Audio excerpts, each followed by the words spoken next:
Moments later, a profound, almost reverent silence fell over the majestic Buckingham Palace as Prince William appeared before the cameras. His face remained impassive, yet a slight tremor in his voice betrayed the gravity of the impending statement. In that instant, which will undoubtedly echo through the annals of royal history, he confirmed the agonizing news that had long been rumored and suspected by the public. Prince Andrew was permanently stepping away from public life. The address lasted barely 2 minutes, but every word resonated with an air of ultimate finality. In boundless deference to His Majesty's deepest wishes, and for the welfare of my uncle, William declared, the Duke of York will continue his life in seclusion, under the unwavering care and full support of our family. This was irrefutable confirmation of what had been whispered for years behind closed doors, the conclusion of an entire royal chapter in Andrew's destiny. Journalists gathered outside Buckingham Palace stood transfixed. The courtyard, usually bustling with tourists, was now eerily silent. Behind the palace windows, aides moved swiftly but soundlessly, aware they were witnessing the final act in one of the monarchy's most controversial stories. At Royal Lodge, nestled within the sprawling Windsor Great Park, Andrew reportedly watched the live broadcast in complete solitude. The very mansion that once hosted glittering receptions and celebrations now lay almost entirely dark, with only the sound of the television echoing through its deserted rooms. When William uttered the words "private life," an aide later recalled, the Duke simply lowered his head and said nothing. This was no ordinary announcement. It was neither punishment nor banishment. It was mercy, cloaked in finality. The monarchy had drawn its unyielding line, and for the first time in decades, it was Prince William who delineated it. Across the United Kingdom, reactions were immediate. They encompassed sorrow, shock, and, paradoxically, a disquieting sense of relief. For beneath the formality of the spoken words lay a bitter truth. A son once celebrated as a war hero had become a cautionary tale for a dynasty that steadfastly refused to forget its lessons. What led to this momentous decision? A series of clandestine meetings, a final letter, and the king's silent approval, reveals far more than any public statement. To grasp how the court reached this solemn yet sorrowful juncture, we must return to the quiet months preceding October 2025, months filled not with scandalous headlines, but with meticulous, hidden maneuvers behind gilded doors. Buckingham Palace, so often a grand stage for ceremony and displays of power, had transformed into a place of whispers, restraint, and profound reorganization. What appeared outwardly as absolute calm was, in fact, a carefully managed internal storm. During that period, Prince Andrew lived in almost complete seclusion at Royal Lodge, his private residence comfortably situated in Windsor Great Park. Once a hub for lavish garden parties and social gatherings, the estate had now taken on a somber, reclusive air. Staff numbers had been significantly reduced. Security was minimal. He rarely traveled to London, and if he did, it was exclusively for family matters, discreet, confidential visits to the king at Clarence House, or occasional private dinners with Princesses Beatrice and Eugenie. His world had steadily narrowed to quiet corridors and strictly guarded phone calls. Yet, it hadn't always been this way. 2 decades prior, Andrew was the epitome of the golden son of duty, a valiant naval pilot who bravely flew in the Falklands, a charming prince who injected new energy into an aging monarchy. But the relentless march of time and a series of his own missteps had transformed that vibrant legacy into a pale shadow of its former glory. Following the infamous Newsnight interview in 2019 and the dramatic aftermath that stripped him of his military titles and public duties in 2022, he had truly become the invisible Windsor, present by blood, yet entirely absent from the public arena. Nevertheless, hope still flickered within him. By 2024, Andrew had privately begun to press for a partial return to royal duties. Something small, something useful, he confided to a trusted associate. He genuinely wished to participate again in veterans' events, to represent the crown, even in minor capacities. But this hope collided with a harsh new reality. King Charles III's reign was wholly dedicated to rebuilding public trust, and Prince William's generation had no appetite whatsoever for granting second chances that might reignite old, painful controversies.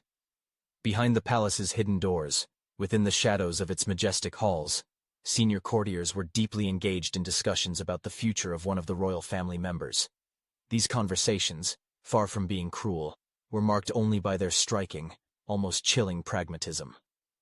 The monarchy cannot afford to be in a state of uncertainty, one influential advisor declared during a late-night strategic session where fates were being decided. He added that every public appearance risks reopening old, still unhealed wounds. Princess Anne, known for her directness and uncompromising nature, reportedly fully agreed with this sentiment, stating, "We cannot endlessly keep patching cracks that, in essence, never truly seal, never definitively disappear." Even Charles himself, whose heart was torn between deep personal affection for his brother and an unrelenting sense of duty to the crown, had begun to gradually distance himself.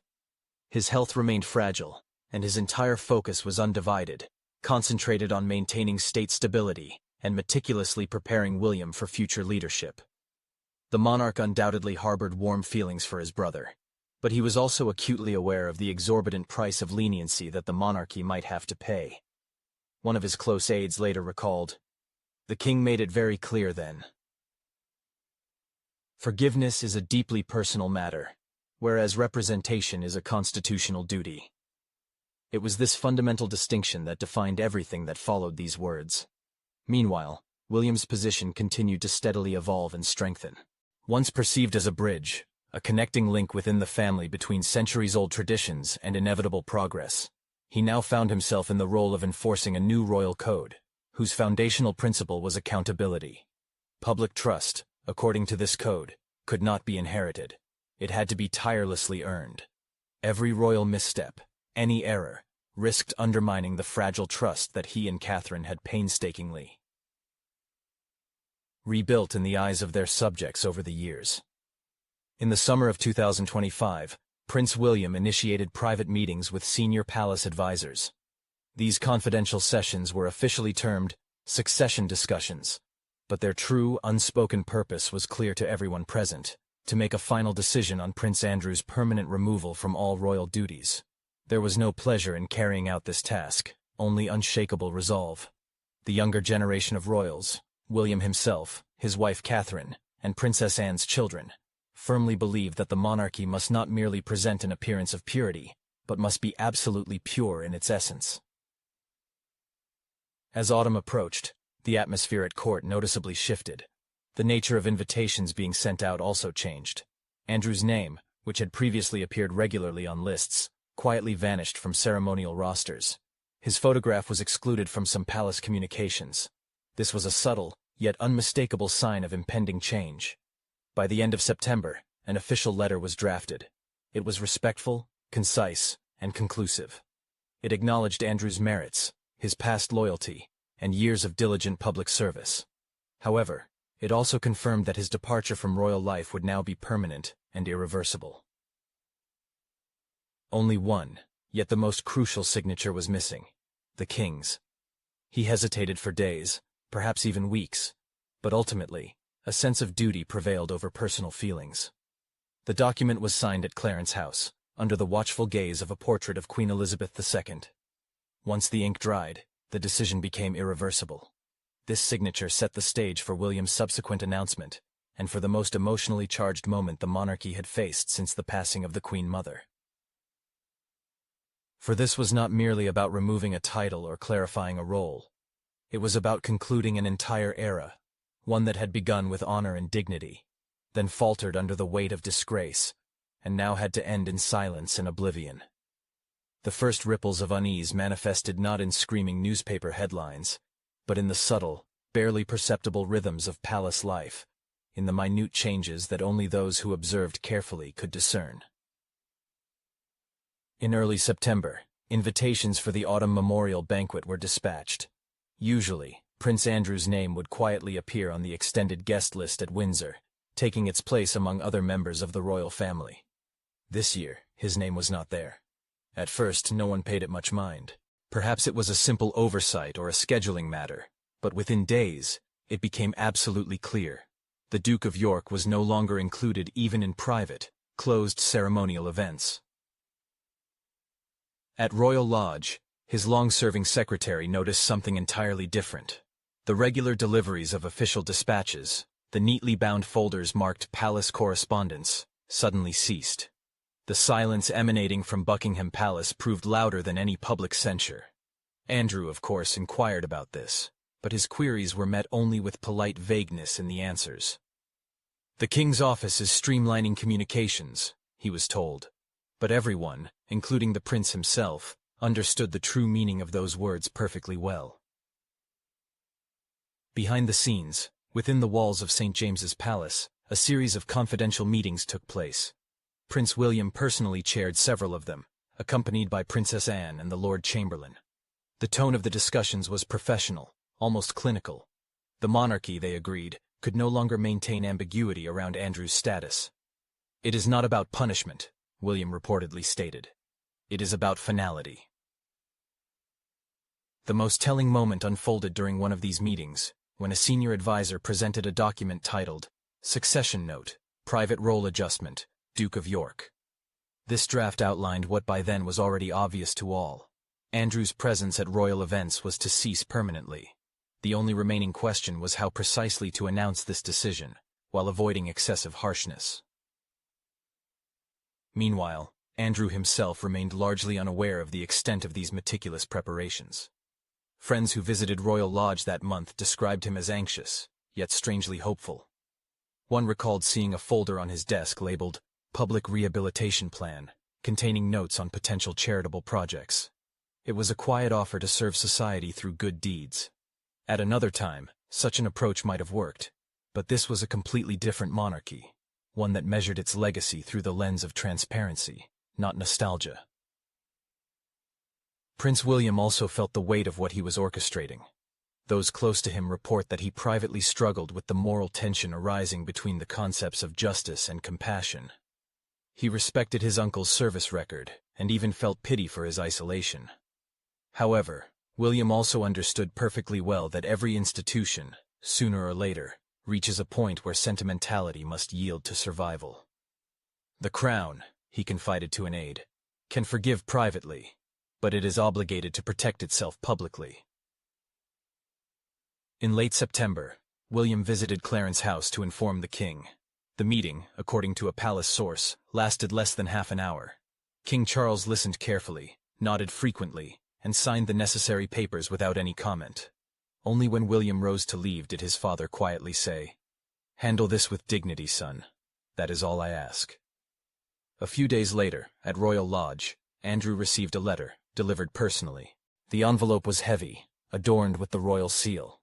The message inside was brief, just 5 sentences, confirming that the Duke's departure from public life would be formally arranged in the coming weeks, with due respect and discretion.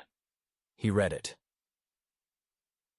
twice, then carefully folded it and placed it on his desk next to a framed photograph of his daughters. For the first time in many years, he called no one. He neither raged nor pleaded. Those who saw him that week described a quiet man, walking the grounds at dusk, hands clasped behind his back, gazing across the great park towards Windsor Castle. Meanwhile, inside the palace, the machinery of the monarchy continued to move forward. William refined the public wording. Catherine coordinated the visual preparations, and communications staff rehearsed the embargoed statement. The entire process was precise, almost surgical in its detachment. The family's internal pain was never to be broadcast. And yet, across the kingdom, the air felt different. Newspapers began to speculate about an impending royal decision. Social media buzzed with questions. Was Andrew ill? Was he returning? Was he banished forever? The mystery fueled curiosity, and curiosity fueled attention, precisely what the Crown wanted to avoid. But perhaps the most striking part of this unfolding story was not the palace strategy or the public intrigue. It was the sense of inevitability. Every dynasty, no matter how ancient, eventually faces its reflection. For the Windsors, that moment had arrived. What transpired next behind closed doors at Buckingham Palace turned this quiet inevitability into an irreversible royal verdict. At Buckingham Palace, where polished marble and silence concealed centuries of decisions. The meeting that sealed Prince Andrew's fate took place on a gray October day. The chandeliers were dimmed to a soft glow, and the heavy curtains in the green drawing room muffled the sounds of traffic from the mall. Only a small circle of royals and senior advisors were present: Prince William, Princess Anne, the Lord Chamberlain, and Sir Clive Alderton, the king's most trusted private secretary. The air was tense, formal, but beneath it all pulsed an unyielding inevitability. William sat at the head of the table, his expression calm but deeply strained. This was not a discussion of protocol. It was about blood, duty, and damage control. Before him lay a folder labeled "Succession Plan, Duke of York." Every word inside had been edited, re-edited, and softened to balance compassion with consequence. The statement itself was simple, but the ramifications were monumental. Princess Anne, known for her pragmatic view of things, was the first to break the oppressive silence. "We have reached the end point, William," she stated in a low but remarkably firm voice. "There is no way back for him. The public absolutely will not accept it, and to be entirely honest, the institution will not permit it either." William did not lift his gaze, his eyes fixed on the table. "I understand," he replied quietly, "but it still feels like a punishment." "It is not," Anne retorted sharply. "It is a measure of preservation." There was no malice in her tone, just unsparing truth. Across the table from them, Sir Clive delicately cleared his throat, drawing attention. "His Majesty has approved the final wording. He requests that you personally deliver this, Your Royal Highness. In his view, the message will carry significantly more weight if it comes from your lips, rather than being presented as a mere press release." Such a request was not unexpected.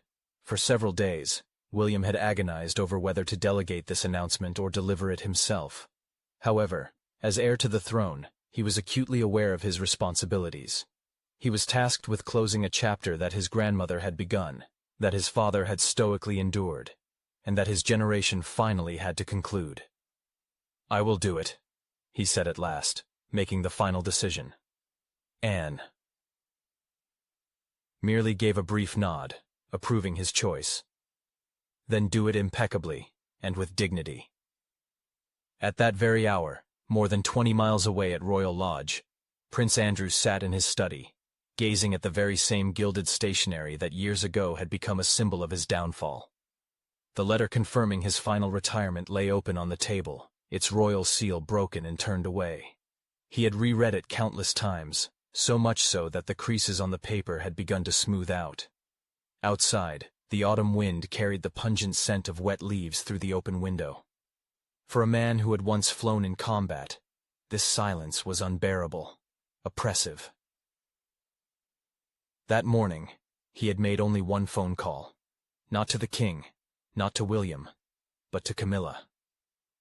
"You were always fair," he told her quietly. "I don't ask for sympathy, just understanding."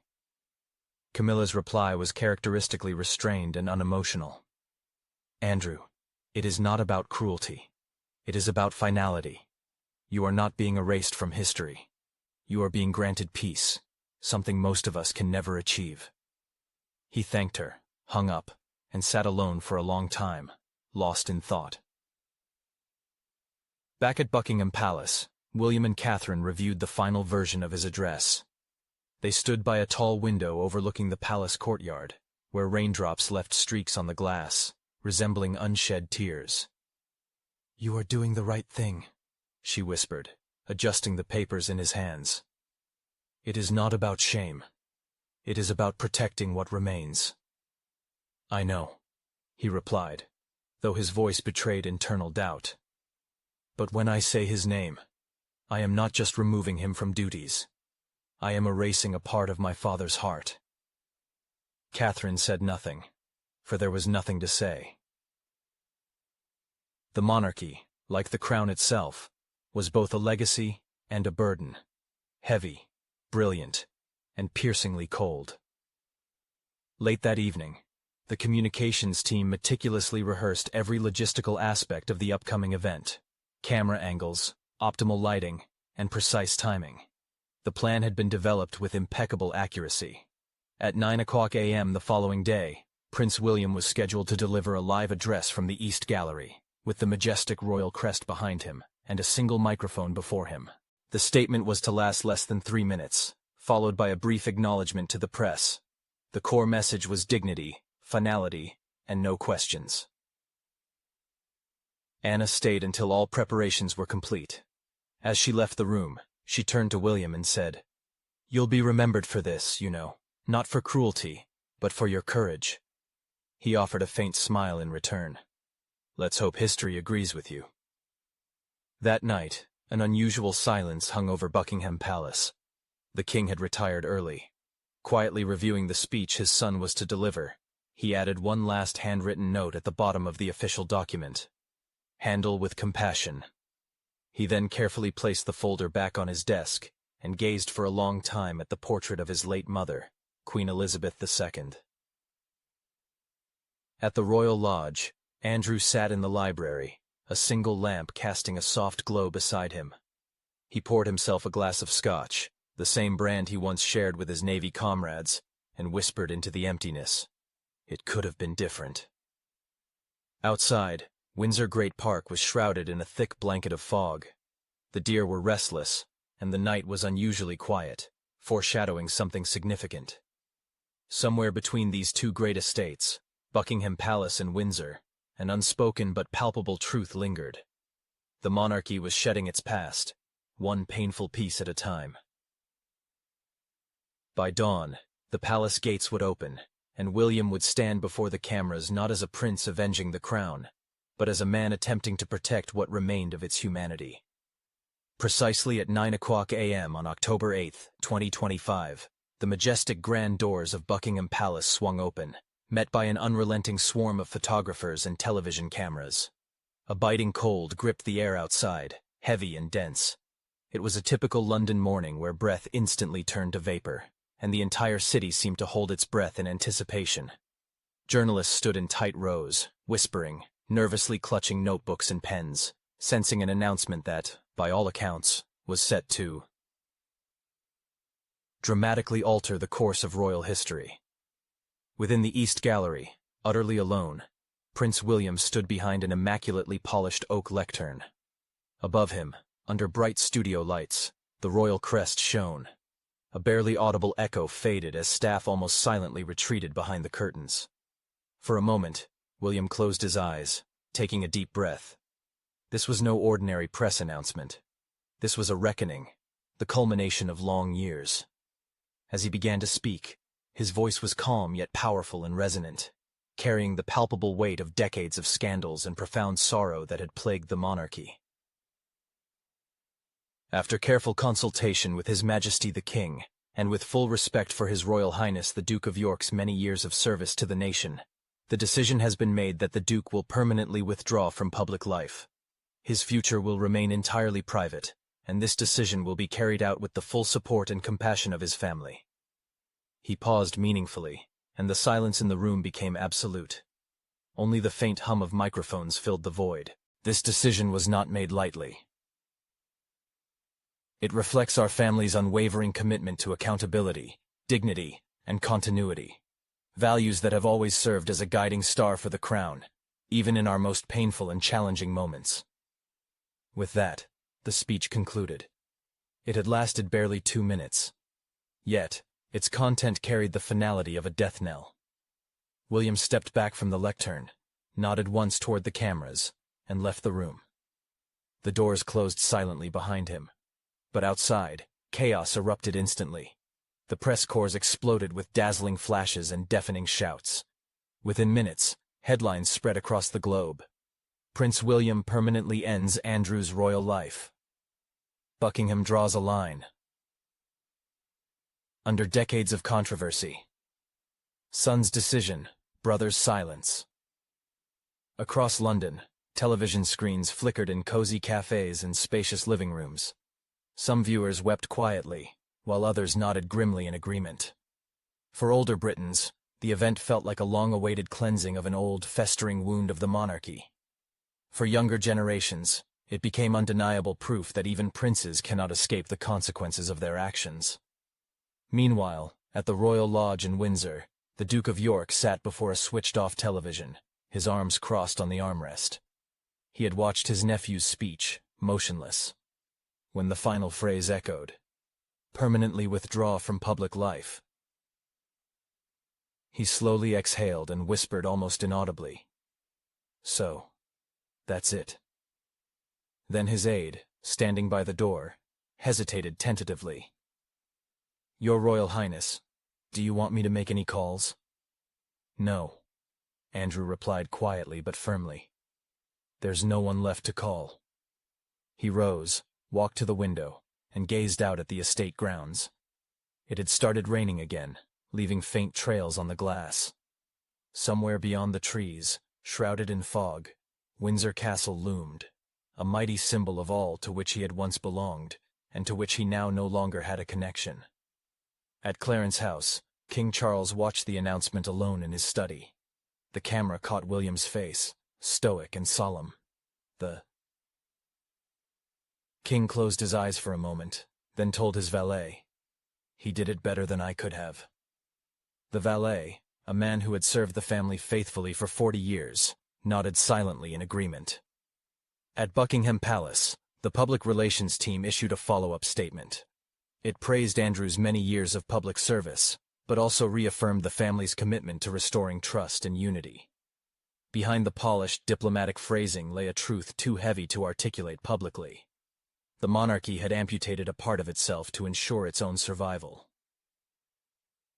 Later that day, William paid a private visit to his father. Charles looked pale and tired, but pride shone in his eyes. "You spoke like a king today," he told his son. "But don't let the crown harden you," William quietly replied. "It already has, father." As evening fell, London buzzed with speculation and heated discussions. Some newspapers hailed William as brave and decisive.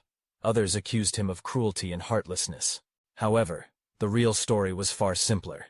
The prince had spoken what had long been unspeakable, and the monarchy had chosen duty and responsibility over personal affection. At the Royal Lodge, the lights were extinguished earlier than usual. Andrew, having poured himself a drink, raised his glass toward the flickering image of his nephew on the television screen, and quietly murmured, "You did what you had to do." Then he switched off the receiver. Outside, the downpour intensified, washing over Windsor's silent lawns as the palace gates closed for the night. The decision had been made, the pages of history rewritten, and the ensuing silence felt far heavier than any applause. By the next dawn, the monarchy's decision had become the dominant topic of global discussion. Every major publication carried the same headline, with only slight variations in wording. Prince William confirms heartbreaking news about Prince Andrew. What had been whispered for months was now irrevocably public. The image of William, standing solemnly beneath the royal crest, was broadcast everywhere, on television screens, in news apps, and across social media feeds, like a royal requiem, heralding the close of an era. Within the walls of Buckingham Palace, a muted but palpable energy permeated the corridors. Staff moved with extra caution, speaking in hushed tones, as if the very sound might disturb the fragile equilibrium of the newfound calm. For the public relations team, it was a delicate balancing act, to preserve the crown's dignity while managing the storm of public opinion. Numerous draft statements circulated, every word meticulously vetted for empathy and restraint. The core message was crystal clear. The monarchy was moving forward, without resorting to the complete annihilation of one of its members. However, no matter how polished the words, the painful truth remained unchanged. The late Queen's son had been officially relieved of royal duties. At the Royal Lodge, the atmosphere was entirely different. Andrew's household, once bustling with activity and life, had now plunged into a profound silence. The press had camped at the gates, cameras aimed at the long gravel driveway, hoping to catch a glimpse of the disgraced prince, but no one appeared. The curtains remained drawn. The only visible sign of life was a solitary light burning in an upstairs study, far past midnight. Those close to him described him not as bitter or defeated, but as devastated, a figure who had finally realized there was no going back. One friend, who spoke with the Duke that evening, later told the Telegraph that he had accepted what had happened. He reportedly said he would have preferred them to end it cleanly, rather than allow him to fade away in pieces. This comment, though brief, resonated widely across the country. At Clarence House, King Charles received detailed reports from his private secretary. Despite his fragile health, he meticulously followed every detail of the unfolding events. He reportedly told an aide, "There is no pleasure in pruning a tree, but sometimes it must be done if the garden is to grow again." His words reflected a grim philosophy that now defined the Windsor's approach to governance. Fewer risks, fewer shadows, no second chances for those who had compromised themselves. Public reaction was mixed, but largely characterized by resignation. Polls conducted within 24 hours showed that 69% of Britons supported the decision, deeming it necessary to preserve trust in the monarchy. Nevertheless, many felt genuine pity. Online forums were filled not with outrage, but with melancholic reflections.